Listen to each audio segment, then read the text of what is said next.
ಪಂಚಭೂತಗಳಲ್ಲಿ ಮಾಜಿ CM SM. Krishna ಇವತ್ತು ಲೀನರಾಗಿದ್ದಾರೆ. ತಮ್ಮ ಹುಟ್ಟೂರು ಸೋಮನಹಳ್ಳಿಯಲ್ಲಿ ಎಸ್.ಎಂ. ಕೃಷ್ಣ ಅವರ ಅಂತ್ಯಕ್ರಿಯೆ ವಿಧಿವಿಧಾನದಂತೆ ಸಕಲ ಸರ್ಕಾರಿ ಗೌರವದೊಂದಿಗೆ ಇವತ್ತು ನೆರವೇರುತ್ತೆ. ಎಸ್.ಎಂ. ಕೃಷ್ಣ ಅವರು ಕರ್ನಾಟಕವನ್ನು 4.5 ವರ್ಷಗಳ ಕಾಲ ಮುಖ್ಯಮಂತ್ರಿಯಾಗಿ ಅವರು ಆಳ್ವಿಕೆ ಇತ್ತವರದ್ದು. ಈ ಅವಧಿಯಲ್ಲಿ ಅವರು ಕೊಟ್ಟಂಥ ಯೋಜನೆಗಳನ್ನು ಅನೇಕರು ಇವತ್ತು ಮೆಲುಕು ಹಾಕಿದ್ದಾರೆ. ಅವರ ಸಾಧನೆಗಳನ್ನು ಗುಣಗಾನ ಮಾಡಿದ್ದಾರೆ.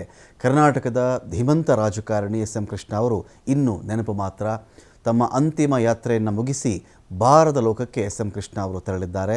ಎಸ್.ಎಂ. ಕೃಷ್ಣ ಅವರ ಹುಟ್ಟೂರು ಸೋಮನಹಳ್ಳಿಯಲ್ಲಿ ಅವರ ಅಂತ್ಯಕ್ರಿಯೆ ನೆರವೇರಿತು.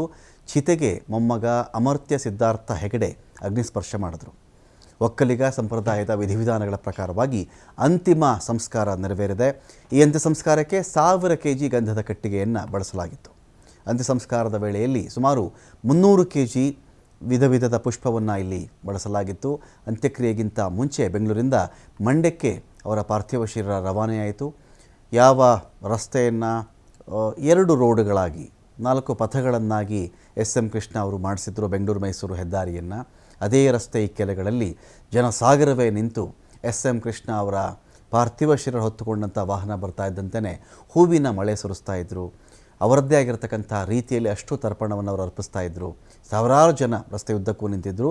ಪ್ರತಿ ಸ್ಥಳಗಳಲ್ಲಿಯೂ ಕೂಡ ವಾಹನವನ್ನು ನಿಲ್ಲಿಸಿ ಜನರಿಂದ ಅವರು ಅಂತಿಮ ದರ್ಶನ ಪಡೆಯೋದಕ್ಕೆ, ಒಂದು ಪುಷ್ಪ ನಮನ ಸಲ್ಲಿಸೋದಕ್ಕೆ, ಒಂದು ಭಾವ ನಮನ ಸಲ್ಲಿಸೋದಕ್ಕೆ ಅವಕಾಶವನ್ನು ಮಾಡಿಕೊಡಲಾಗ್ತಾ ಇತ್ತು. ಕೃಷ್ಣ ಅವರ ಪಾರ್ಥಿವ ಶರೀರದ ಮೇಲೆ ಹೂವಿನ ಸುರಿಮಳೆಯನ್ನೇ ಜನ ಇವತ್ತು ಸುರಿಸಿದ್ದಾರೆ. ಕೊನೆಗೆ ಮಂಡ್ಯದ ಸೋಮನಹಳ್ಳಿಯಲ್ಲಿ ಅವರ ಅಂತ್ಯಕ್ರಿಯೆ ನೆರವೇರಿತು. ಸಕಲ ಸರ್ಕಾರಿ ಗೌರವದ ಮೂಲಕವಾಗಿ ನಡೆದಂಥ ಅಂತ್ಯಕ್ರಿಯೆ ಇದು. ಸಿದ್ದರಾಮಯ್ಯ ಅವರ ಆದಿಯಾಗಿ, ಸಂಪುಟದ ಅನೇಕ ಸಚಿವರ ಆದಿಯಾಗಿ, ಅನೇಕ ಸ್ವಾಮೀಜಿಗಳು, ಮಠಾಧೀಶರು ಎಲ್ಲರೂ ಕೂಡ ಆಗಮಿಸಿ ತಮ್ಮ ಅಂತಿಮ ನಮನವನ್ನು ಎಸ್.ಎಂ. ಕೃಷ್ಣ ಅವರಿಗೆ ಸಲ್ಲಿಸಿದರು. ಡಿ.ಕೆ. ಶಿವಕುಮಾರ್ ಅವರು ಮುಂದೆ ನಿಂತು ಇಡೀ ಒಂದು ಕಾರ್ಯ ಎಲ್ಲೂ ಲೋಪವಾಗದಂತೆ, ಎಲ್ಲೂ ತೊಂದರೆಯಾಗದ ರೀತಿಯಲ್ಲಿ ನಡೆಸಿಕೊಟ್ಟರು. ಭಾವುಕರಾಗಿದ್ದರು. ಎಸ್.ಎಂ. ಕೃಷ್ಣ ಅವರ ಹತ್ತಿರಕ್ಕೆ, ಪಾರ್ಥಿವ ಶರೀರ ಹತ್ತಿರಕ್ಕೆ ಹೋದಾಗಲೆಲ್ಲವೂ ಕೂಡ ಗದ್ಗದಿತರಾಗ್ತಾ ಇದ್ದರು. ಅವರ ಕಣ್ಣಾಲಿಗಳು ಅವರಿಗೆ ಅರಿವಿಲ್ಲದೆ ರೀತಿಯಲ್ಲಿಯೇ ತುಂಬಿ ಬರ್ತಾ ಇತ್ತು.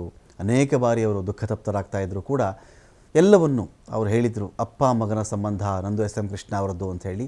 ಅದೇ ರೀತಿ ಆ ಮಗನ ಸ್ಥಾನದಲ್ಲಿ ನಿಂತ್ಕೊಂಡೇ ಡಿ.ಕೆ. ಶಿವಕುಮಾರ್ ಅವರು ಭಾವುಕವಾಗಿ ಭಾವ ನಮನ ಸಲ್ಲಿಸಿ ಈ ಕಡೆ ಕರ್ತವ್ಯವನ್ನು ನಿರ್ವಹಿಸಿ ಸರ್ಕಾರದ ಕಡೆಯಿಂದ ಯಾವುದೇ ರೀತಿಯಲ್ಲಿ ಗೌರವಕ್ಕೆ ತೊಂದರೆ ಆಗದ ರೀತಿಯಲ್ಲಿ ನೆರವೇರಿಸಿಕೊಟ್ಟು ಡಿ.ಕೆ. ಶಿವಕುಮಾರ್ ಅವರು ಎಸ್.ಎಂ. ಕೃಷ್ಣ ಅವರ ಪಾರ್ಥಿವ ಶರೀರಕ್ಕೆ ಹೆಗಲು ಕೊಟ್ಟು ಹೊತ್ತುಕೊಂಡು ಕೂಡ ಬಂದರು. ಎಸ್.ಎಂ. ಕೃಷ್ಣ ಅವರನ್ನು ಇದೇ ಡಿ.ಕೆ. ಶಿವಕುಮಾರ್ ಅವರು, ಒಂದು ಕಾಲಕ್ಕೆ ಇದೇ ಡಿ.ಕೆ. ಶಿವಕುಮಾರ್ ಅವ್ರನ್ನ ಎಸ್.ಎಂ. ಕೃಷ್ಣ ಅವರು ಒಂದು ಎಸ್.ಎಂ. ಕೃಷ್ಣ ಅವರ ಕ್ಯಾಬಿನೆಟ್ನಲ್ಲಿ ನೀಲಿಗಣ್ಣಿನ ಹುಡುಗ ಅಂತಲೇ ಕನ್ಸಿಡರ್ ಆಗ್ತಾಯಿದ್ರು ಡಿ.ಕೆ. ಶಿವಕುಮಾರ್ ಅವರು.